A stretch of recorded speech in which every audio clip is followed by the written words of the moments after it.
Bonsoir. Alors, moi je vous préviens tout de suite, moi je suis physicien. Alors vous pouvez vous demander ce que je fais là, et vous avez le droit de vous poser la question. Et je vais faire une parenthèse en fait pour vous expliquer pourquoi je suis là ce soir. Donc je vais commencer par parler d'autre chose en fait. D'abord je voudrais vous dire que vous tous qui êtes là, tant que vous êtes, il y a longtemps, vous étiez une seule cellule. Voilà, je pense qu'on est d'accord là-dessus. Et puis, une cellule, ça se divise en 2, en 4, etc. Ça fait beaucoup de cellules. Et les cellules, elles se déplacent, elles exercent des forces les unes sur les autres, elles bougent, elles s'assemblent. Et puis, ça fait vous, moi, et voilà, tant qu'on est là ce soir. Eh bien, moi, ça me fascine, ça. Et ça fait 30 ans que, comme physicien, je travaille sur la partie physique, les forces, les mouvements, de l'assemblage des cellules dans le développement des organismes. Alors c'est un sujet qui mélange beaucoup la biologie et la physique, évidemment. Moi, je fais que la partie physique et je travaille avec des biologistes. Donc je suis amené, dans mon travail, à rencontrer beaucoup de biologistes, à collaborer avec eux, et en particulier avec une qui est une biologiste de l'évolution, qui s'appelle Virginie Courtier, et qui s'excuse de ne pas pouvoir être là ce soir parce qu'elle est en déplacement, mais qui aurait très bien pu être parmi nous. Et avec Virginie, on travaille aussi beaucoup sur les sujets dits de sciences et société, c'est-à-dire à l'interface entre les questions de société et les questions réellement scientifiques. Voilà, ça on va dire c'est la fin de la parenthèse. Qu'est-ce qui s'est passé? Vous êtes peut-être au courant qu'il y a eu une pandémie, Covid-19, certains d'entre vous ont entendu parler, je pense. Et en avril 2020, donc quelques mois après le début de cette pandémie, j'ai eu l'attention attirée par un site grenoblois qui s'appelle Pièces et main-d'œuvre, qui faisait un article qui disait, en gros, on sait très bien que les accidents de laboratoire, c'est très courant. L'article en listait un peu l'historique, et il disait pourquoi ça n'en serait pas le cas pour le Covid-19. Alors je me suis dit, tiens, c'est curieux, moi je ne me suis jamais posé cette question-là. Alors j'ai immédiatement été en parler à Virginie, comme biologiste de l'évolution que je connaissais. Et on s'est aperçu que nous deux, comme tous nos collègues, on était persuadés que c'était une pandémie d'origine naturelle. Et on s'est demandé sur quoi on basait notre opinion, en fait. Et puis, on s'est aperçu que tout remontait à un article de plusieurs auteurs, dont le premier auteur est Andersen, qui a eu beaucoup de succès, qui disait que c'était une hypothèse naturelle. Quand je dis qu'il a beaucoup de succès, nous, quand on fait un article scientifique, si on est cité 10 fois, on est content. Si on est cité 100 fois, on est super content. Et 1000 fois, c'est champagne. Bon, cet article-là, il a été lu 1 million de fois. Il a explosé tous les compteurs. C'est considéré comme un des articles les plus influents de l'histoire récente. Et alors, avec Virginie, tout ce qu'on a fait, c'est qu'on l'a lu. C'est peut-être bête, mais on l'a lu, cet article. Et on s'est aperçu que ce n'était pas si simple que ça. Parce qu'en gros, il se basait sur un argument. Et l'argument de base de cet article, c'était de dire on a examiné la séquence du virus, on n'a pas détecté de manipulation génétique visible, et donc c'est probablement pas un virus venu d'un labo. Alors en fait, cet argument, il est faible à double titre. Il y a une partie que n'importe qui peut comprendre et une partie pour laquelle il faut être un peu plus spécialiste pour comprendre. La partie que n'importe qui peut comprendre, c'est qu'un virus peut sortir d'un labo sans avoir été manipulé. A priori, on peut avoir un virus dans un labo qui est cultivé, qui vient de la nature, mais qui contamine quelqu'un. Dans les histoires d'accidents de labo, ce genre de choses est déjà arrivé. Je pense que c'est un argument à la portée de n'importe qui. Un autre qui est un petit peu plus compliqué, c'est de dire on n'a pas détecté de manipulation génétique. Il se trouve que depuis quelques années, et en particulier sur ce type de virus, depuis 2015, on sait faire des manipulations génétiques qui ne laissent pas de traces évidentes. C'est-à-dire où il n'y a pas, vous regardez la séquence, il n'y a pas marqué début de la manipulation, fin de la manipulation. Et donc ça, maintenant, on sait faire des choses beaucoup plus discrètes. Donc cet argument ne tenait pas vraiment la route non plus. Alors on s'est dit, oh là là, si on veut creuser ça, d'abord, il faut garder la tête froide. Premièrement, se sortir de tout ce qui est en dehors des considérations, on va dire, factuelles. Et puis, on va regarder un petit peu s'il y a des moyens de détecter d'éventuelles manipulations, mais autrement que par juste des traces de bourrin au début et à la fin. Elle est spécialiste de l'évolution, moi je suis biophysicien. On s'est dit, il nous faut quelqu'un de plus compétent que nous. On a été frappé à la porte d'un spécialiste qui s'appelle Guillaume Machaz et qui est ici présent. Et donc, le plan de la soirée, on s'est réparti les deux choses. Moi, je vais plus vous parler du côté sciences et société.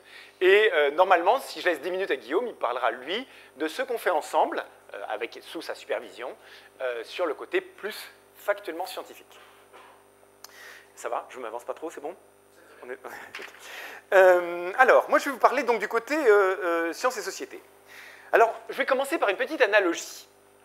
Imaginez qu'il y a un marché aux légumes ou aux animaux dans le 15e arrondissement de Paris et qu'on détecte dans ce marché une épidémie de rage. La rage, vous savez ce que c'est la rage? Bien, voilà. Et puis que près de ce marché, il y a l'Institut Pasteur et il travaille sur la rage. Et on détecte que c'est de la rage venue de Grèce. Bon.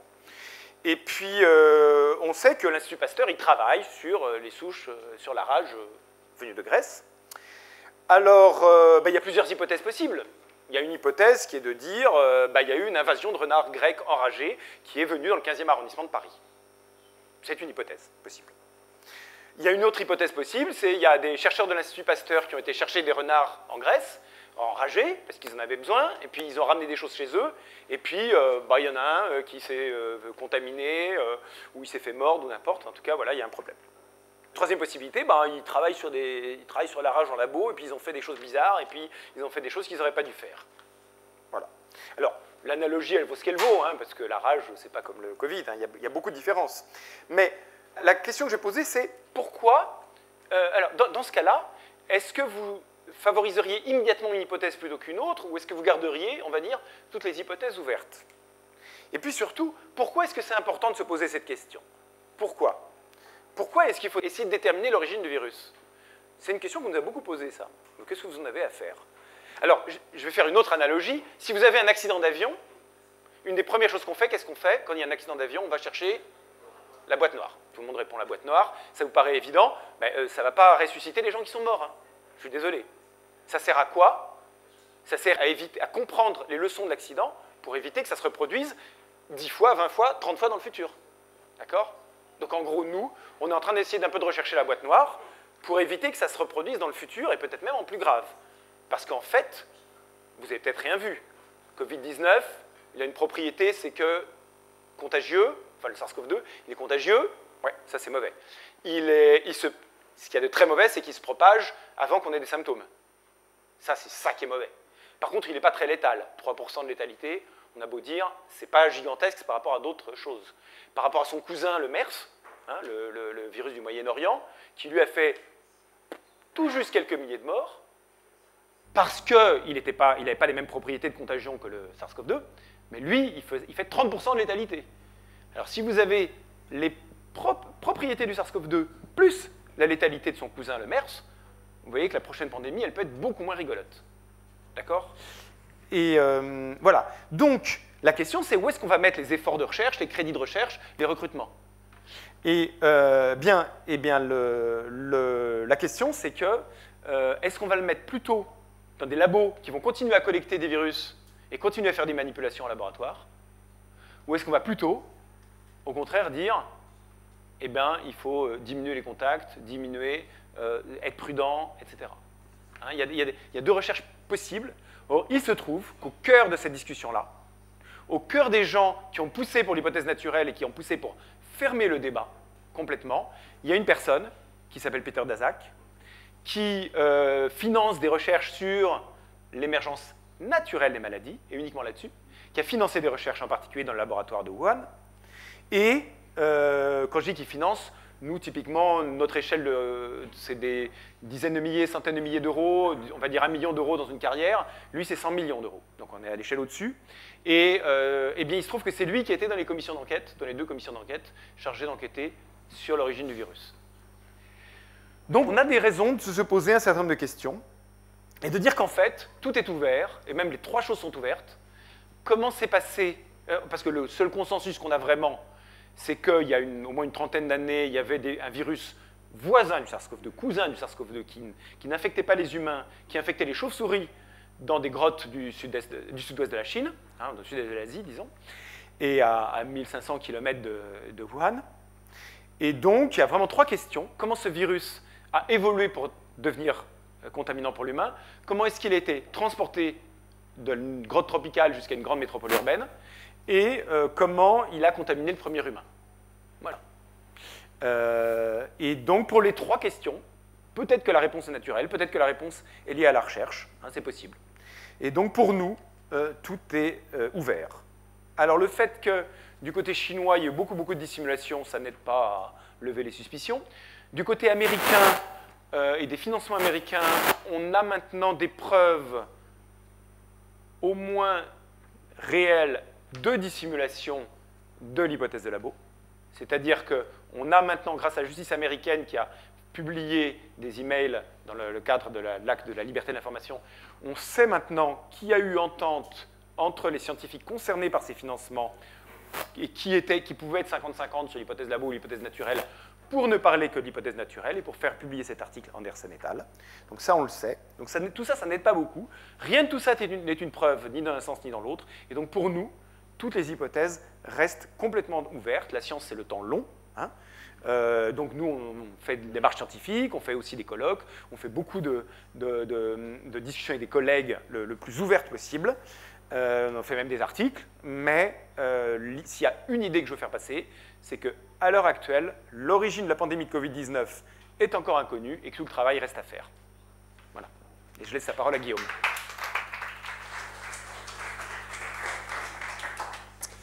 Alors d'abord, je vais me présenter. Donc, je m'appelle Guillaume, moi je suis enseignant-chercheur, je donne mes cours principalement à l'Université Paris-Cité. J'effectue mes recherches au Collège de France et au Muséum, et ma spécialité, c'est l'évolution moléculaire, c'est-à-dire étudier les facettes moléculaires des processus évolutifs. Je fais ça entre la biologie, les mathématiques et l'informatique. En gros, c'est à peu près ça, quoi. Voilà. Alors, la question qui a été soulevée, et quand j'ai commencé à discuter avec François, Virginie, au début, moi j'étais un peu comme eux avant, j'ai un petit train de retard, c'est que quand ils sont venus me voir, j'aurais dit mais n'importe quoi, c'est forcément un truc de zoonose. Virginie me dit mais pourquoi? Non, je crois pas. On discute, puis finalement on se rend bien compte que ni l'un ni l'autre on a d'arguments, donc en fait on est en train de faire exactement ce qu'il ne faut pas faire en science, arriver avec nos préjugés et ne rien regarder. Bon, alors on s'est plutôt dit, on va essayer de regarder calmement qu'est-ce qu'on peut dire à partir des données. Alors, les données que je suis susceptible d'exploiter, ce sont les données génétiques. Donc ici, on va s'intéresser au génome du virus SARS-CoV-2, non pas tous les millions de copies qu'il y a eu postérieurement à la pandémie, mais celles qu'on a attrapées tout au début. Donc les 2-3 premières qui ont été publiées là, tout début 2020, qui viennent vraiment du marché de Wuhan ou des gens, les premiers infectés. Et on va se poser la question de savoir, est-ce que cette séquence, elle a l'air naturelle ou trafiquée? Alors, comme ça a l'air très simple de poser cette question. Alors, c'est ce que je rejoins ce que disait François, ça veut dire quoi, trafiquer? Donc, trafiquer, il y a plusieurs... D'abord, et qu'est-ce que ça veut dire naturel? Donc, prenons l'idée qu'elle a été trafiquée, d'accord, que un ou plusieurs chercheurs ont fait des manipulations sur ces séquences. Alors, qu'est-ce qu'ils peuvent avoir fait? Ils peuvent avoir coupé des morceaux, remplacés par d'autres morceaux. Ça, si c'était un très gros morceau et que c'était vraiment une trace évidente, on l'aurait vu tout de suite. Donc c'est certainement pas ça. Une autre façon de le trafiquer, c'est qu'on fait une culture cellulaire et puis on sélectionne des virus qui ont une certaine propriété. Donc ça, en fait, c'est beaucoup plus subtil. On est en train de mimer un processus naturel, mais on l'accélère par sélection humaine, comme on fait pour les pigeons ou pour les chiens. Donc ça va laisser des traces aussi. Donc, ce qu'on va chercher, c'est, depuis l'ancêtre présumé de ce virus, y a-t-il des traces de quelque chose de non naturel? Un processus évolutif accéléré, une manipulation évidente. Bon, alors ça, c'est ce qu'on va chercher. Mais si, en fait, il s'agit d'une zoonose complètement naturelle, le problème reste compliqué. Il y a un biais d'échantillonnage. Ce que je veux dire, c'est qu'ici, on a affaire à un virus qui a réussi à faire une pandémie chez tous les humains. Donc celui-là doit nécessairement avoir acquis quelque chose d'inhabituel, sinon on ne le verrait pas. Donc là, c'est très compliqué. On se retrouve en fait entre deux choses. On va maintenant essayer de savoir comment on va pouvoir mesurer le taux d'étrangeté de choses qu'on pourrait voir dans ce virus. Alors comment on fait ça? Donc ça c'est tout le boulot en génétique évolutive. Idéalement, ce qu'on pourrait avoir dans un monde idéal, c'est une séquence ancestrale. On nous dit avant, il était comme ça il y a 40 ans, et aujourd'hui c'est celui-là. Alors c'est ce que j'ai fait dans la première diapo. Donc, imaginons qu'on dispose d'une séquence ancestrale. Je ne vais pas vous dessiner des séquences, je vous ai dessiné que des virus, d'accord? Alors vous voyez, dans la tête d'un modélisateur, un virus, ça ressemble à ça. Donc un petit soleil, là on avait un virus ancestral, et puis il y a le virus qu'on a aujourd'hui, c'est-à-dire le premier qu'on a trouvé fin 2019. Si on avait ça, eh bien on pourrait retracer finalement les différents événements qui ont emmené de ce virus tout bleu à ce virus tout rouge. Et ce que vous voyez, c'est qu'il suffirait de comparer le bleu au rouge et de regarder combien il y a de différences. Et chacune des différences, on peut dire, ah regardez, cette différence, en fait, elle ne change pas le virus. Donc il y a des mutations qui se produisent dans les séquences génétiques qui ne changent pas du tout la fonction du virus ou la fonction de la protéine. Donc on va avoir un certain nombre de mutations qu'on dit synonymes parce qu'en fait, elles sont quasi invisibles au niveau de la fonction. Et puis on va avoir quelques mutations qui vont faire changer la couleur, qui sont les mutations qui vont changer les protéines, quoi. Donc c'est très important de compter les deux.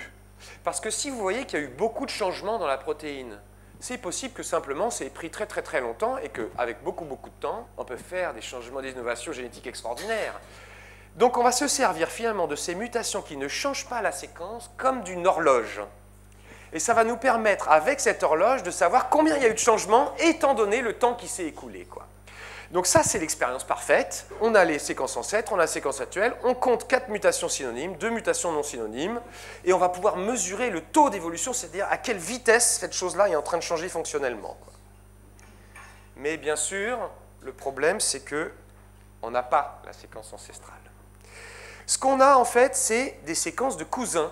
Donc un cousin qui existe dans une grotte au sud de la Chine ou quelque chose comme ça. Ce qu'on va utiliser, c'est l'approche dite phylogénétique. Je vous ai donné un exemple de phylogénie vraiment pas trop mystérieuse. Ici, c'est les arbres de parenté entre certains organismes que vous connaissez bien, des orang-outans, des humains, des rats, un pigeon et une truite. J'ai choisi truite. Alors, sans surprise, l'orang-outan et l'humain sont plus proches que du rat, du pigeon. Bon. Alors, qu'est-ce qu'on peut dire à partir de là? On peut dire que le temps, il coule du haut vers le bas. D'accord? On n'a pas les ancêtres communs, mais on peut les deviner. Par exemple, l'ancêtre commun entre l'orang-outan et l'humain, là, probablement, vous voyez, il avait 4 membres, il se tenait à peu près debout, il avait plus ou moins une tête de singe, d'accord? Ça, c'est à peu près OK. L'ancêtre commun ici, c'était un mammifère, donc ça veut dire qu'il avait des mamelles, qu'il mettait des petits. Et donc, vous voyez qu'on peut fixer, par cette approche, on peut avoir une idée de ce qu'étaient les ancêtres. Avec les virus, c'est la même. Vous avez un virus ici, vous voyez, ils sont reliés, là c'est le SARS-CoV-2, ça c'est son cousin. Bon, probablement l'ancêtre il était rouge ou orange ou violet par là, quoi. Il était à peu près cette couleur. Et puis l'ancêtre de l'ancêtre, lui, il devait être bleu.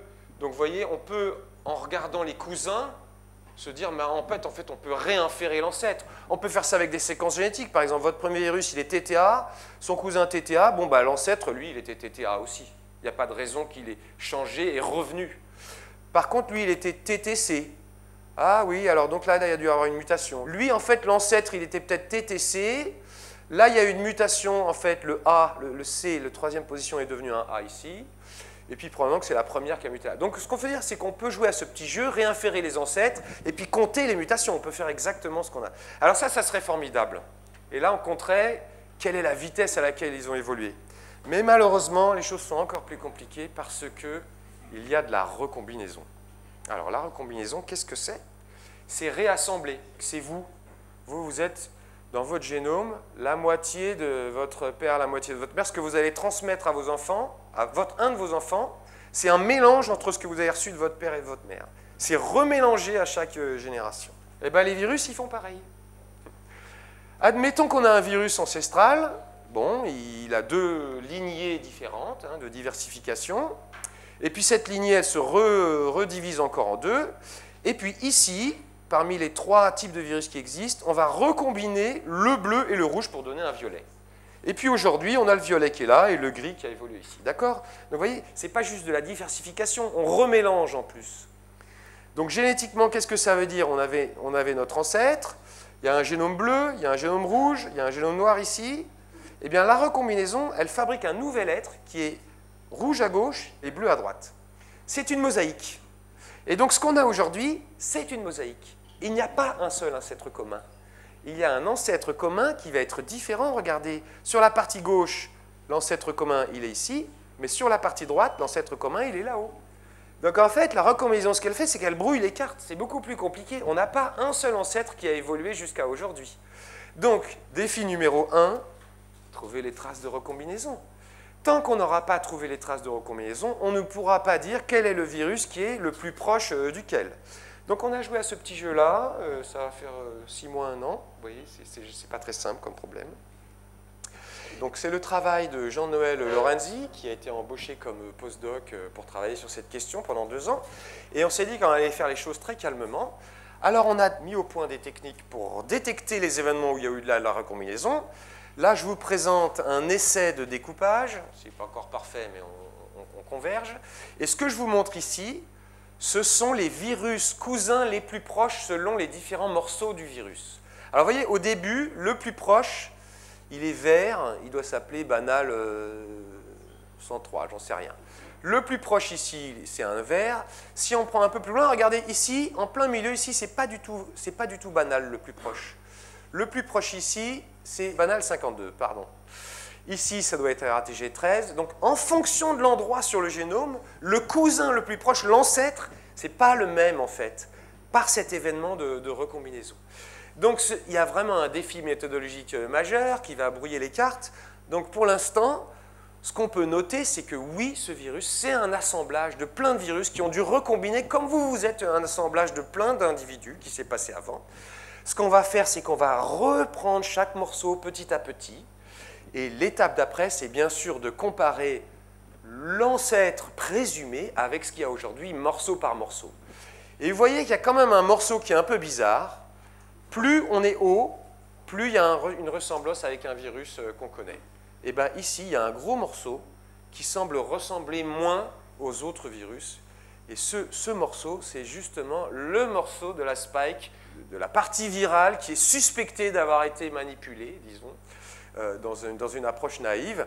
Et dans cette partie-là, eh ben, ça ne ressemble pas du tout à un virus vert. Vous voyez, ceux qui sont en haut, c'est souvent les verts. Et ben là, ce n'est pas du tout un vert. Donc en fait, effectivement, l'histoire, elle est compliquée. Est-ce que le virus est sorti d'un labo ou pas? Ben, ce n'est pas très facile de répondre. Et si vous croisez quelqu'un qui va vous dire « mais c'est évident que c'est comme ça », c'est probablement quelqu'un qui n'a pas assez réfléchi. Donc nous, pour l'instant, on ne peut pas donner la réponse. Par contre, ce qui est intéressant, c'est de réfléchir à cette question, de passer du temps et de prendre le temps de se donner la réponse. Est-ce qu'on va trouver la réponse? Ça, on ne peut pas le dire. Mais au moins, on aura essayé. Voilà. Merci beaucoup.